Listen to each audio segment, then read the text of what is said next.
નમસ્કાર, જય સરસ્વતીમાં, જય ગુરુદેવ. આજના વિડીયોમાં આપણે ધોરણ 10નું મહત્વનું ચેપ્ટર, સૌથી વધારે ગુણભાર ધરાવે છે અને સૌથી સહેલું ચેપ્ટર એવું આપણે આંકડાશાસ્ત્રની શરૂઆત કરવા જઈ રહ્યા છીએ. આંકડાશાસ્ત્રની અંદર આપણે મુખ્યત્વે 3 પ્રકારના દાખલાઓ શીખવાના છે. એક તો મધ્યક, મધ્યસ્થ અને બહુલક.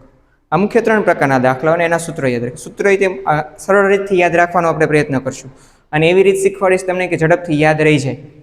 અને કયા કયા સૂત્રોનો ક્યાં ઉપયોગ કરવાનો છે, ખૂબ મહત્વનો પ્રશ્ન છે કે ક્યાં ઉપયોગ કરવો, ક્યારે કયું સૂત્ર વાપરવું, એ આપણે શીખવાના છે. એટલે આ વિડીયોમાં બની રહેજો કે જેથી કરીને તમને આગળ જે ભણાવવામાં ટોપિક આવે છે એની તમને મહત્વની માહિતી મળે અને એકદમ સરળતાથી કે પૂરેપૂરા આ માર્ક્સ આપણે એમાંથી કવર કરી એવો પ્રયત્ન કરવાનો છે. તો શું છે, આપણે એના વિશે ચર્ચા કરીએ આગળ.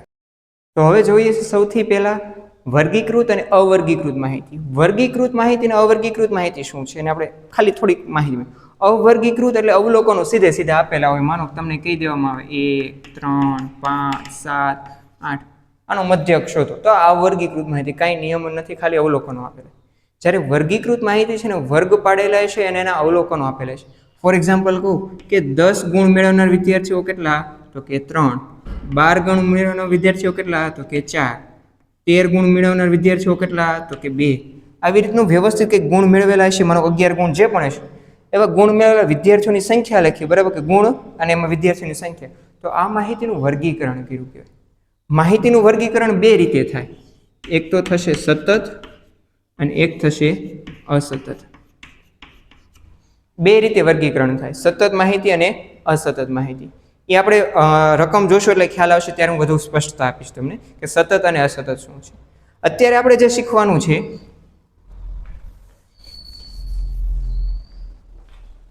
તો કે દાખલાની અંદર જોઈએ આપણે તો કે 3 રીતના દાખલાઓ શીખવાના, મધ્યક, મધ્યસ્થ અને બહુલક.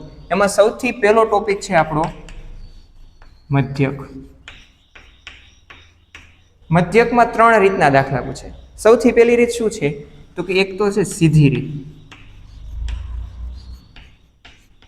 સીધી રીત. બીજી છે ધારેલા મધ્યકની રીત. ધારેલા મધ્યકની રીત. અને ત્રીજી છે પદ વિચલનની રીત.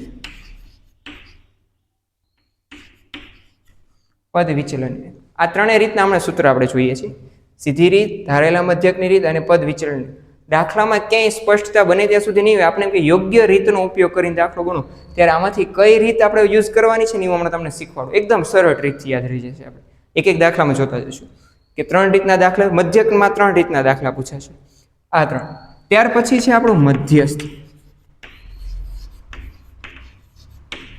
તો કે મધ્યસ્થ વિશે આપણે જોઈ ગયા છીએ કે મધ્યસ્થ એટલે શું, તો કે 9માં આપણે શીખ્યા હતા કે માહિતી અવર્ગીકૃત હોય ત્યારે એને ચડતા અથવા તો ઉતરતા ક્રમમાં ગોઠવીએ અને વચ્ચોવચ્ચની જે રકમ હોય એનો મધ્યસ્થ થયો.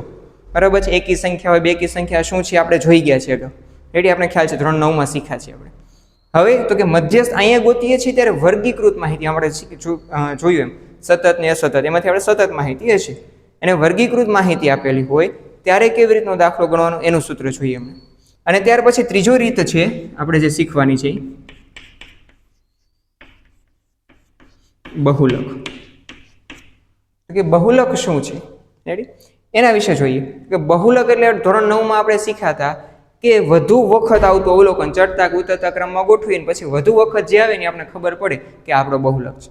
પરંતુ ત્યારે અવર્ગીકૃત માહિતી હતી. હવે અત્યારે આપણે જે જોઈ રહ્યા છીએ એ કેવી માહિતી છે, તો કે વર્ગીકૃત માહિતી. વર્ગો આપેલા છે, 5 થી 10, 10 થી 15 એવા વર્ગ આપેલા છે, એની માહિતી આપેલી છે, આવૃત્તિ હશે અને એમાંથી આપણે બહુલક શોધવાનું. તો બહુલક કેમ શોધવું?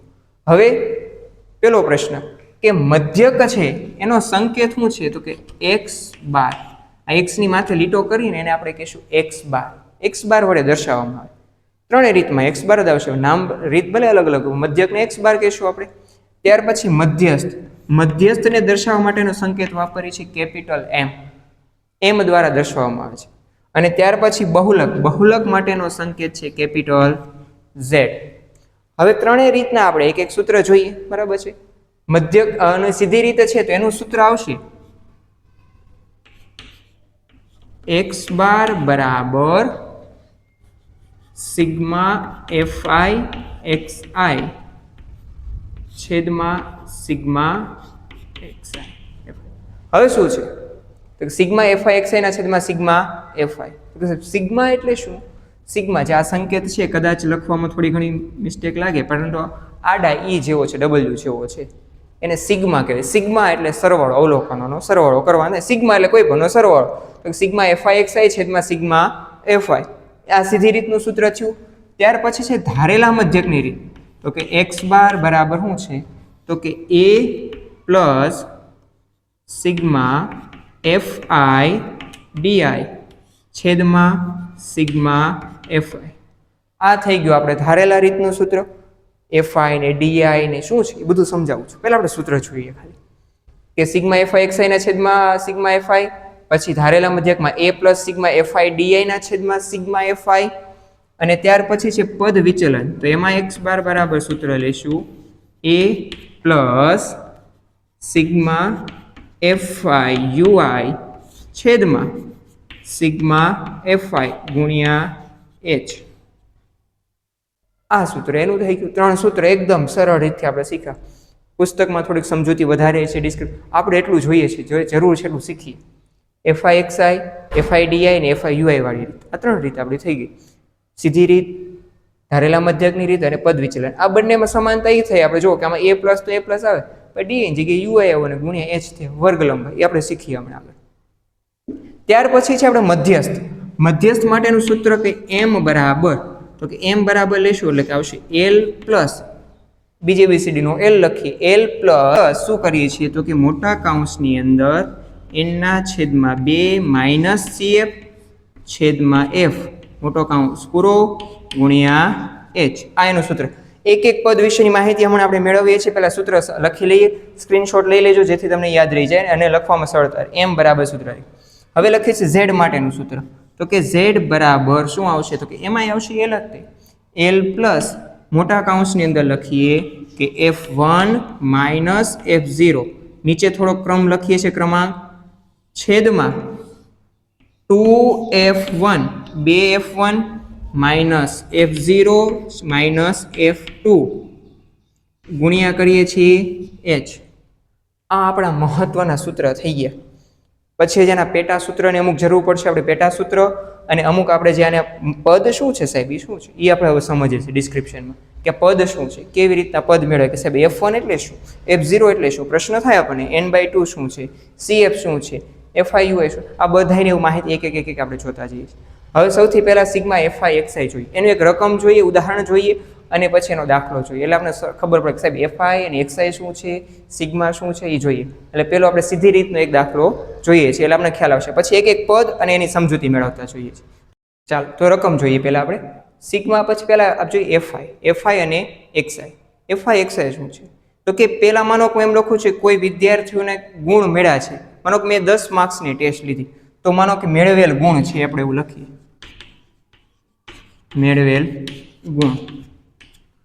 એના માનો ગુણ 1 મેળવ્યા, 2 મેળવ્યા, 3 મેળવ્યા, 5, 7, 9 અને 10 એક ટેસ્ટ લીધી એમાં આવા ગુણ મેળવ્યા છે. આપણે અંદાજિત રકમ લખી ઉદાહરણ દ્વારા સમજાવી અને એમાં વિદ્યાર્થીઓની સંખ્યા લખી તો કે 1 ગુણ મેળવનાર 1, 2 ગુણ મેળવનાર 4, 3 ગુણ મેળવનાર 5 ગુણ, 7 ગુણ, પાછા 9 ગુણ અને પછી પાછા આપણે કહીએ કે 10 ગુણ મેળવનાર તો કેટલા લખીએ છીએ માનો કે 4 ગુણ. મેળવેલ ગુણ છે એને આપણે કહીશું આપણે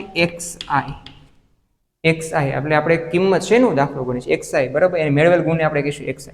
અને વિદ્યાર્થીની સંખ્યા આવૃત્તિ એને આપણે કહીશું fi.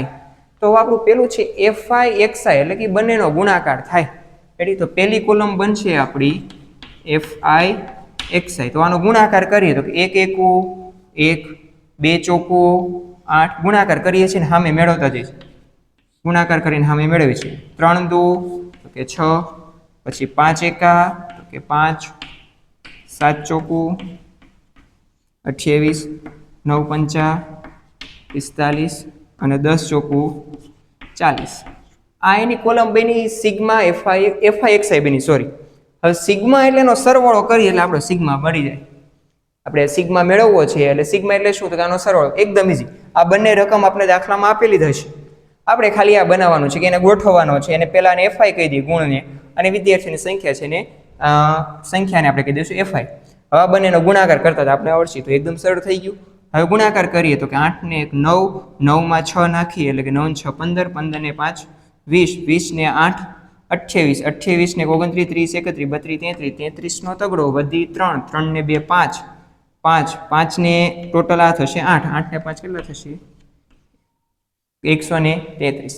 આ જે મળ્યો એ આપણો છે સિગ્મા fi xi મળી ગયો. તો સાહેબ હવે સિગ્મા fi ક્યાંથી લેવાનો? તો fi તો છે ને આપણે કીધું સિગ્મા એટલે સરવાળો, આનો સરવાળો કરીએ તો કે 1 ને 4 5, 5 ને 2 7 ને 1 8, 8 ને 4 12, 12 ને 5 17, 12, 12 ને 5 17 ને 18 19 20 અને 21. હવે જે ટોટલ મેળવો છે એનો આપણે આને કહીશું આપણે સિગ્મા fi આપણો, કારણ કે fi વાળી કોલમ છે એનો સરવાળો કર્યો એટલે આપણો સિગ્મા મળી ગયો આપણને. હવે તો કે સૂત્રમાં આપણે કિંમત મૂકીએ, આપણે એનું સૂત્ર મૂકીએ તો કે x બાર બરાબર સિગ્મા fi xi છેદમાં સિગ્મા fi. તો હવે સિગ્મા fi xi તો આપણે મળી ગયો છે, કેટલો મળ્યો છે 133. એને ભાગ્યા સિગ્મા fi, સિગ્મા fi આપણી પાસે કેટલો છે 21. તો છેદ ઉડતો હોય તો છેદ ઉડાડશું, નકર આપણે ભાગાકાર કરશું એટલે 133 ભાગ્યા 121 કરશું એટલે અંદાજિત રકમ થશે 6.33 હાલ્યા જ રાખશે એટલે 6.33. તો આપણો x બાર આપણે મળી ગયું. x બાર બરાબર આપણો કેટલો જવાબ આવશે તો કે 6.33. હવે જો બે કોલમ આપેલી છે, ખાલી એક જ કોલમ બનાવવાની છે, 2 માર્ક્સમાં દાખલો પૂછાય આપણને તો એકદમ સરળતાથી સીધી રીતથી ગણી શકાય.